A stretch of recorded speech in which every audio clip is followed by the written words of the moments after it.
Chers amis de notre chaîne YouTube, fidèles, puisque je vois que vous êtes nombreux à régulièrement regarder nos petites vidéos, je suis heureux de vous retrouver. Et j'avais envie aujourd'hui de répondre à des questions que l'on voit arriver de temps en temps suite à nos petites vidéos. Je le rappelle, le but de cette chaîne YouTube, ce n'est pas une chaîne de débat, c'est une chaîne où un vieux prêtre blanchi sous le harnois se tourne vers vous pour vous parler de son expérience, pour vous parler de ce qu'il a pu voir et compris de la souffrance des hommes que nous sommes, des êtres de chair que nous sommes, et de notre travail pour essayer de nous rapprocher de Dieu et de trouver ainsi la paix avant de nous endormir. Selon la formule, de nous endormir dans les bras du Seigneur. Et celle-là, je dois vous avouer que je la garde pour moi, parce qu'elle me plaît particulièrement. Je voudrais bien que quand le jour viendra, ma fin soit simplement le fait que je m'endors dans les bras du Seigneur. Alors, parmi les questions que vous posez ou les choses que vous évoquez, il y a une question qui m'a arrêté parce qu'elle est plusieurs voix. La formule « Comment devient-on orthodoxe ?» Une réponse tout de suite. Mon but à travers cette chaîne, c'est pas de chercher à tout prix à transformer tous les chrétiens pour qu'ils deviennent orthodoxes. Je ne suis pas dans cette démarche-là. Je ne débauche pas des chrétiens d'autres confessions pour qu'ils deviennent orthodoxes. Comment devient-on orthodoxe? Simplement en étant chrétien. Être chrétien, si c'est dans une foi qui est juste, c'est être orthodoxe, c'est-à-dire être fidèle à l'enseignement de l'Église, et notamment l'enseignement de l'Église des premiers siècles. On parle souvent des pères de l'Église. Les pères de l'Église, ce sont ceux qui ont écrit et fait de la théologie au cours des premiers siècles. Alors il y en a qui sont effectivement beaucoup plus tardifs qu'au cours des premiers siècles. Je pense par exemple à Saint Grégoire Palamas, où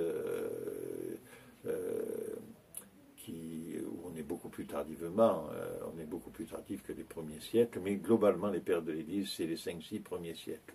Et c'est l'enseignement de ces prêtres, de ces pères de l'Église, donc la compréhension du message du Seigneur qu'ont eu ces grands anciens, qui fait de nous des orthodoxes. Parce que si nous partageons leur enseignement, si nous partageons d'une certaine façon la compréhension qu'ils ont eue du message de l'Évangile, nous sommes véritablement chrétiens et véritablement chrétiens orthodoxes. C'est-à-dire que nous appartenons orthodoxes, nous le rappelons, nous appartenons à la foi droite, à la foi qui n'a pas cherché avec l'esprit humain à s'accommoder d'une certaine compréhension du message de l'Évangile, non, simplement la foi qui est fidèle à ce qui est enseigné par les premiers théologiens sous l'effusion de l'Esprit Saint, sous la descente de l'Esprit Saint qu'ils ont eu. Et en ce jour particulier, je dois vous dire que j'enregistre là un dimanche, et c'est le dimanche qui suit pour nous la fête de l'Ascension de notre Seigneur Jésus-Christ. Et en ce dimanche, nous fêtons les saints du premier concile. Le premier concile œcuménique, dit concile œcuménique, c'est-à-dire le concile de 325, à Nicée. 383, je crois, ou 85 évêques sont réunis là, et il s'agit de définir là quelle est la nature du Christ. Qu'est venu faire le Christ dans le monde? Qui était cette Marie qui a enfanté de celui qui est venu pour sauver le monde. Et toutes ces questions essentielles qui ont fait ensuite des débats pendant des siècles et des siècles et des siècles, qui se sont conclus, pour le dire très clairement, si on veut être fidèle à la foi orthodoxe, à la fin du 8e siècle par le 7e concile œcuménique. Concile œcuménique, je le rappelle, c'est ces conciles où toutes les églises de la Pentarchie, les 5 premières églises sœurs entre elles, et issues directement du Christ, parce que fondées par les apôtres et par les premiers évangélistes, eh bien, c'est cette église de Constantinople, de Jérusalem, de Rome, d'Antioche et d'Alexandrie. Ces 5 églises sœurs se retrouvent entre elles et débattent pour se mettre d'accord sur ce en quoi nous croyons, comment nous devons exprimer, vivre cette foi et comment nous devons célébrer le mystère de la mort et de la résurrection du Seigneur. Voilà.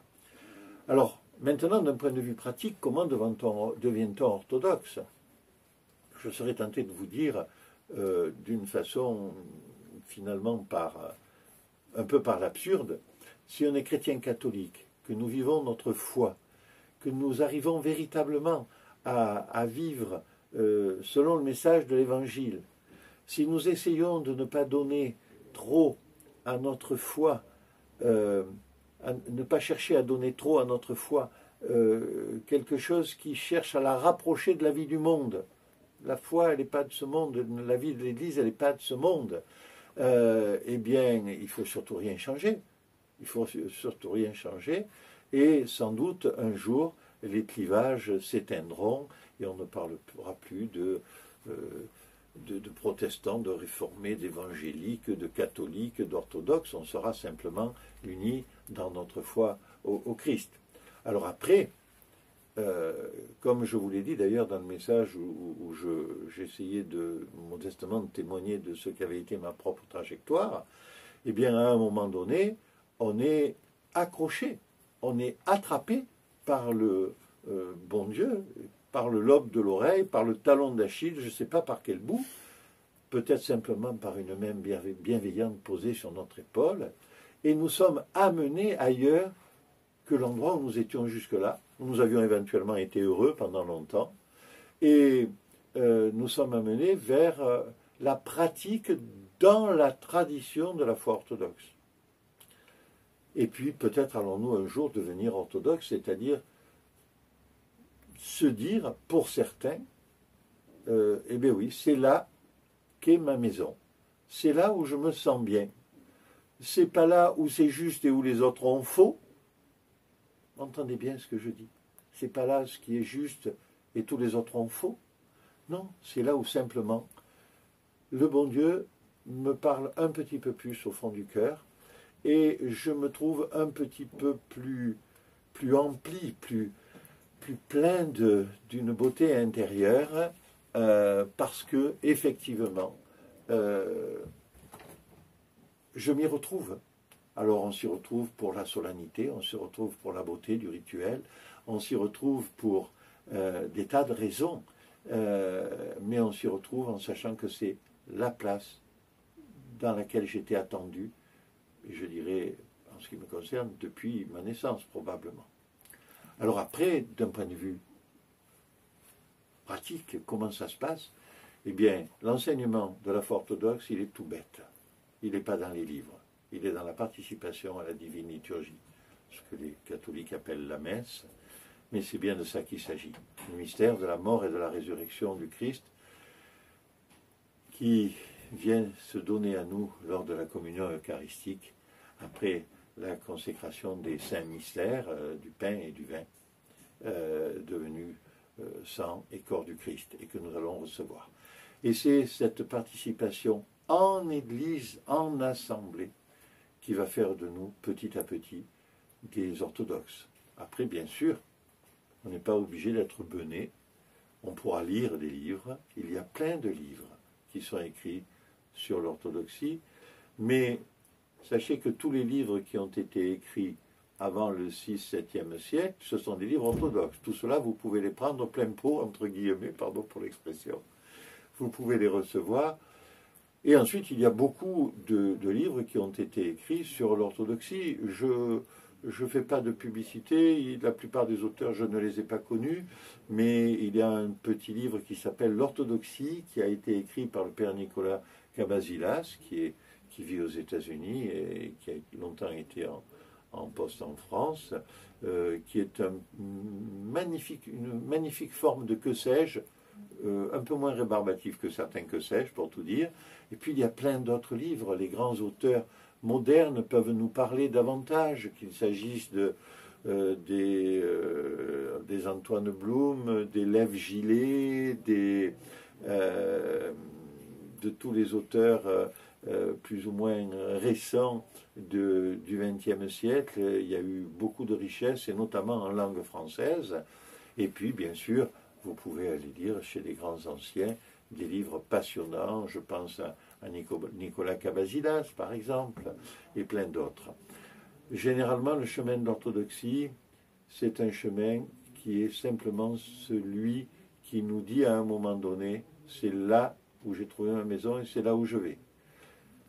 La réception dans l'orthodoxie, c'est une petite célébration toute simple que l'on appelle la chrismation, c'est-à-dire l'onction du Saint-Crème, l'onction du Myron, qui témoigne de la descente de l'Esprit Saint sur celui qui le reçoit, qui correspond à la confirmation, d'ailleurs chez les catholiques.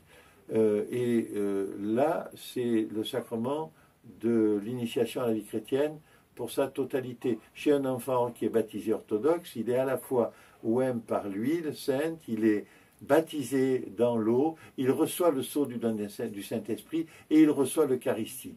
Vous comprenez bien que, par exemple, chez nos frères catholiques, et beaucoup ne vont pas recevoir l'onction de l'Esprit Saint, c'est-à-dire la confirmation, parce qu'ils ont fait leur communion, ce qu'on appelait à mon époque la communion privée, la première communion, puis ensuite la communion solennelle, qui est devenue, je crois, la profession de foi ou quelque chose comme ça. Mais certains ne reçoivent jamais l'onction de l'Esprit Saint. Et c'est un peu dommage. Alors, pour marquer l'entrée dans la tradition orthodoxe, on va proposer à celui qui est en chemin vers cette foi et cette pratique religieuse d'être chrismé, c'est-à-dire de recevoir l'onction de l'Esprit Saint, en témoignage finalement du passage à autre chose. Je ne sais pas si je vous l'avais dit, moi-même je ne l'avais pas reçu, mais j'avais reçu à mon époque la confirmation, donc j'avais reçu l'onction de l'Esprit Saint. Puis je l'ai reçu plus tard par un prêtre qui a pensé que c'était utile que je reçoive la chrismation, alors que le prêtre qui m'avait reçu dans l'orthodoxie avait jugé que la confession et l'Eucharistie étaient tout à fait suffisantes. Mais il y a diverses formes et dans divers pays, on retrouve ça de façon différente. Voilà ce que je peux vous dire. Et puis alors, est-ce que ça fait mal? Non. Est-ce que c'est long? Ça dépend. Ça dépend. C'est généralement l'arbitrage des catéchètes et du prêtre qui va s'exercer. Et je dirais qu'il m'est arrivé de chrismer des gens après un chemin de quelques mois. Et puis un jour, j'ai dit à quelqu'un que je salue avec beaucoup d'affection, et toi, tu attends quoi pour recevoir la chrismation et pouvoir t'approcher de l'Eucharistie? Et cette personne s'est mise à pleurer et elle a dit, mais je pense toujours pas que je suis digne pour. J'ai dit, dimanche prochain, ça sera comme ça et tu vas recevoir ça. Et elle pleurait, ça faisait 7 ans qu'elle attendait. Et elle ne se sentait pas de demander la chrismation parce qu'elle se jugeait indigne, elle se jugeait, vous savez, toutes ces choses-là. Il ne faut pas, c'est notre volonté personnelle qui parle, c'est pas comme ça que les choses se passent. Voilà, donc ça va être généralement entre 6 mois et 1 an ou 2, voilà. Puis ça va dépendre aussi de la disponibilité que l'on a. On ne peut pas devenir orthodoxe si on est venu 2 fois à une liturgie orthodoxe. On peut avoir le sentiment, au fond de soi, qu'on est à notre place quand on est dans l'église orthodoxe et que on est devenu orthodoxe, mais il faut aussi se méfier de ce sentiment de vouloir aller trop vite, parce que quand on va trop vite, souvent, on mêle les choses, et puis quand on va trop vite en voiture, on a des accidents. Et le but de celui qui va adhérer à la foi orthodoxe, c'est pas qu'il ait un accident, c'est qu'il trouve simplement sa place et son bonheur dans l'expression de sa foi dans une église orthodoxe et dans le partage avec l'Assemblée des fidèles orthodoxes. Voilà. Eh bien, je vous souhaite à tous une belle continuation. Nous nous retrouverons assez régulièrement dans les temps futurs pour diverses petites